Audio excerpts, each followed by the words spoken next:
Okay, so we're gonna make sure that we clean all of the ring grooves on each piston before doing any new rings on them.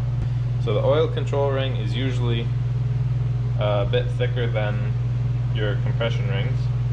These ones are 3/16 oil rings, I believe, and 5/64 compression rings.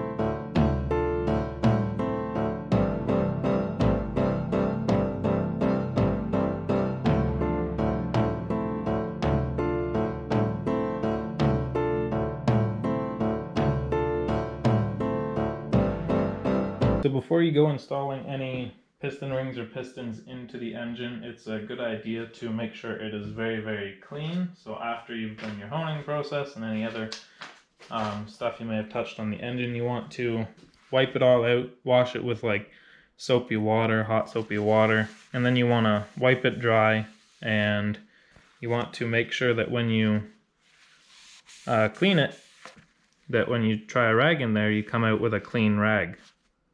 I just pour a little bit of oil onto a clean rag. That way it doesn't make a mess all over the place. And I will wipe it into the cylinder. Now you can just do this by hand. And you can see that's not aligned straight up and down. So what you want to do is take just a piston without any rings on it and guide that in to the cylinder. Make sure it's nice and square. So now you can see where the piston ring is sitting in the cylinder bore down here, and you can see that right there, that feeler gauge travels through just barely. You can feel a slight amount of pressure on it, which is just what you want. So that means we have 16 thou clearance. So these rings are good. Now if this was too tight, if you didn't have 16 thou here, you would want to take a piston ring filer and knock that ring down on the inside edge just a bit by bit, until you have the clearance that you want. Next thing we're gonna do here on this project is install the piston ring. So I already popped in the new connecting rod bearing. So this is number one. I got new piston rings here. This box is nice because there is a divider in here that separates, if you can see here, top groove and second groove, and then over here is the bottom groove, the oil control ring. So we know that the marking means this side up, and all of the secondary rings have a chamfer on the bottom inside corner. So that'll be the secondary ring. And primary, the top ring, has a marking right here as well. So you can see that there. And it has a chamfer on the inside top corner right here. So that is what's known as a firepower ring. Okay, so that's just the differences between the top and the middle ring here for this particular set, and they are not interchangeable. If you do interchange them, you will run into problems. So it is very important to make sure you get the correct ring in the correct groove. So that's top ring in here, the dot is right there, and this is the middle ring, the secondary ring. Chamfer on the bottom, dot on the top. And we'll just slide that all the way around if we can. There we go. And you want to make sure you offset your rings 1/3 of a turn from each other. Your oil control ring, these you just put on by hand, careful not to break them.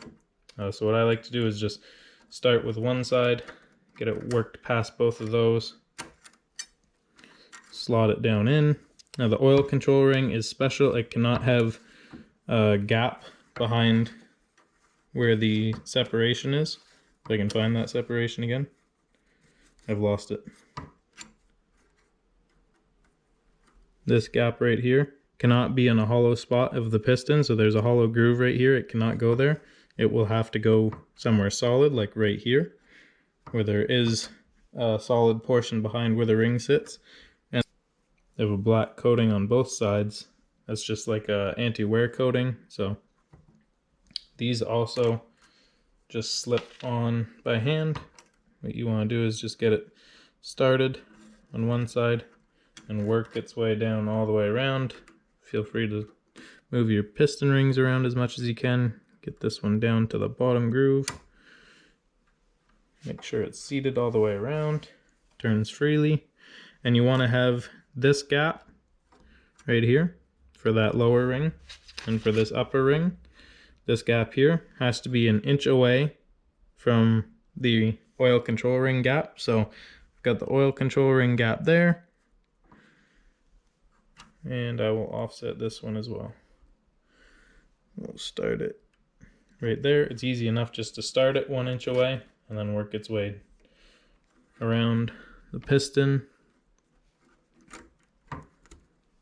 This is where our oil control ring gap is. Then we'll make sure that this secondary ring has a gap over here in this back corner, and then this top one we will put the gap all the way over here, so they're spaced apart evenly away from each other.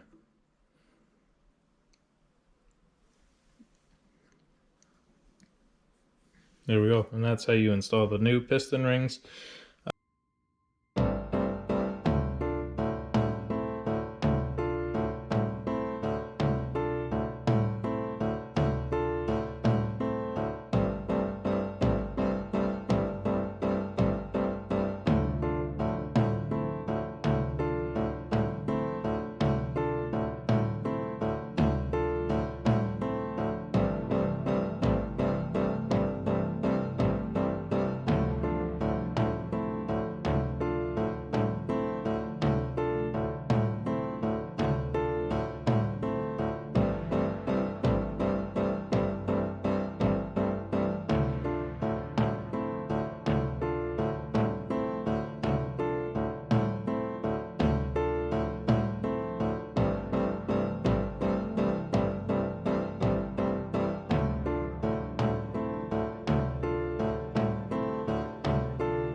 So I just got all the connecting rod and pistons all slapped together in here. Finger tight on all the connecting rod nuts. All of the connecting rod nut torque specs for these small blocks, whether it's a 3/8 or an 11/32 connecting rod stud and nut, is 45 foot-pounds. So we will set that up here. Okay, 45 foot-pounds there.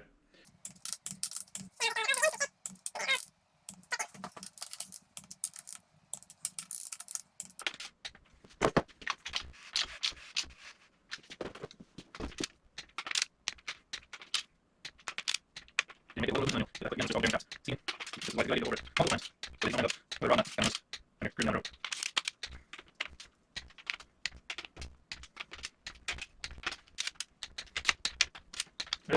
So this is just a crank turning socket, just has a keyway, slips on there, allows you to rotate it over very easily, and everything is moving as it should. Mint.